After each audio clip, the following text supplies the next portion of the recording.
3, 2, 1, start. In the writ application, it had been averred, inter alia, that the petitioner joined the West Bengal State Electricity Board on 1st February, 1974 as an unskilled worker linesman, and that he was promoted to the post of AG senior linesman with effect from 1st July, 2001. Stop. Subsequent thereto, on 11 June, 2003, the petitioner, in the usual course of discharging his duties, accompanied by his superior officer, Sri Utpal Kumar Biswas, station superintendent of Birpara Group Electric Supply, went to a medical shop, namely Messrs. Gupta Medical Hall, situated at Birpara Market near the bus stand, for inspection of the commercial meter bearing number BRP/S/37 installed thereat in the name of late Hardwan Shah for supply of electricity to the said medical shop, presently run by Sri Gautam Prasad Shah, the eldest son of late Hardwan Shah, and upon inspection, it transpired that the said meter was defective, and the station superintendent who accompanied the petitioner, informed the medical shop owner that the said meter would have to be replaced, which was objected to by the said shop owner. Stop. The petitioner was directed by the said station superintendent, Sri Utpal Kumar Biswas, to disconnect electricity supply to the said meter till the meter is replaced, and acting on the instruction of the said station superintendent, the said meter was disconnected by the petitioner. Stop. On the same date, in the afternoon at about 3:30 p.m, the petitioner was directed by his superior officer, namely Sri Utpal Kumar Biswas, to replace the old defective meter of Messrs. Gupta Medical Hall, and pursuant thereto, the petitioner replaced the defective electric meter by a new electric meter bearing number BRP/S/37 and restored electric supply to the said premises of the medical hall, and deposited the old defective meter in the office. Stop. Surprisingly, thereafter an inquiry was commenced against him on an allegation of taking bribe, and by an order number 133 dated 4th September, 2003, the petitioner was placed under suspension. Stop. Subsequent thereto, the petitioner was issued a charge sheet dated 1st January, 2004, and upon perusal of the same, the petitioner by a representation dated 1st March, 2004, prayed for supply of the copies of the documents mentioned in the said representation, and the same was replied to the concerned authority by a memorandum dated 24th March, 2004, and the petitioner thereafter filed a reply to the charge sheet on 29th March, 2004. Stop. The inquiry commenced, and the petitioner participated in the same. Stop. In connection with the said inquiry, the petitioner submitted a written argument on 21st March, 2005,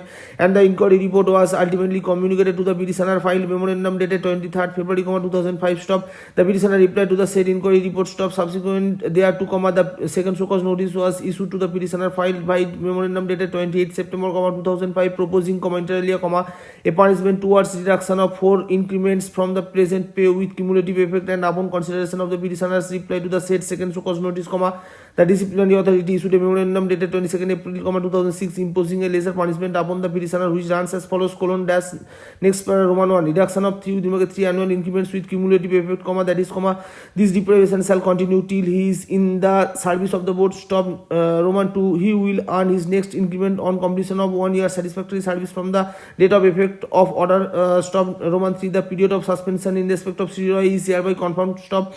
He will not get anything beyond the subsistence allowances payable to him during the suspension period. Stop. Next para.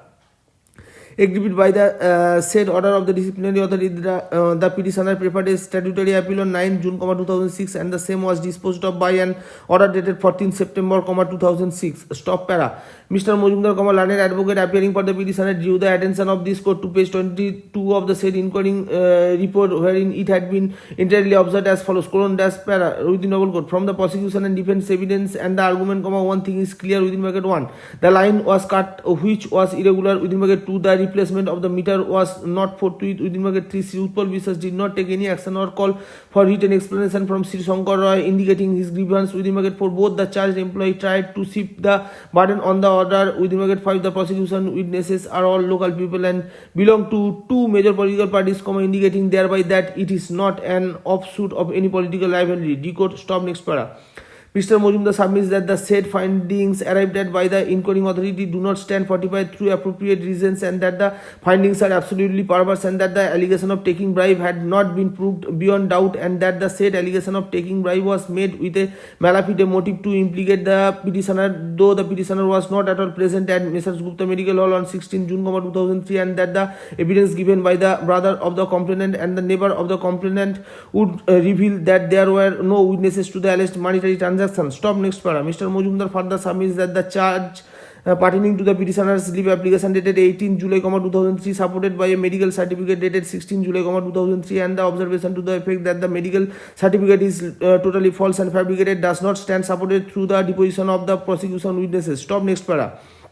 Mr. Majumdar further submits that the disciplinary authority had illegally taken into consideration the past service of the petitioner in as much as there was neither any charge nor any imputation pertaining to such past service record of the petitioner. Stop. Next para. Asserting that order of the appellate authority, Mr. Majumdar submits that the said authority had neglected to consider the evidence adduced by the different witnesses in the proper perspective, and that it erred in holding that the matter of acceptance of bribe by the petitioner from PW3 had been established from the deposition of PW1, PW4, PW5, PW6, PW7, PW8, PW9, PW10, PW11 and PW14. Stop. Next para.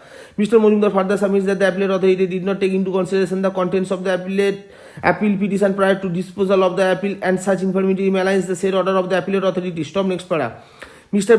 Bera, learned advocate appearing for the respondents, submits that it is a well-settled proposition of law that the power of the writ court to interfere with disciplinary action is limited, and that the writ court does not come in exercise of its power of judicial review, reapprise the evidence, and that the writ court ordinarily does not sit in appeal over orders of disciplinary authority and the appellate authority. Stop. Mr. Bera further submits that the findings in disciplinary proceedings also cannot be interfered in exercise of the power of judicial review only because two views are possible and the writ court prefers the other view. Stop. According to him, an order of punishment is not interfered with, unless it is shockingly disproportionate to the gravity of the misconduct. Stop. Mr. Bera submits that the most important witness of the prosecution was Gautam Kumar Bagchi, who has been examined as PW1, and the said Mr. Bagchi is an officer of WBSC DCL, and on receipt of the complaint he went to the local and inquired into the matter and collected evidence from the local people and also obtained a statement from the petitioner. Stop.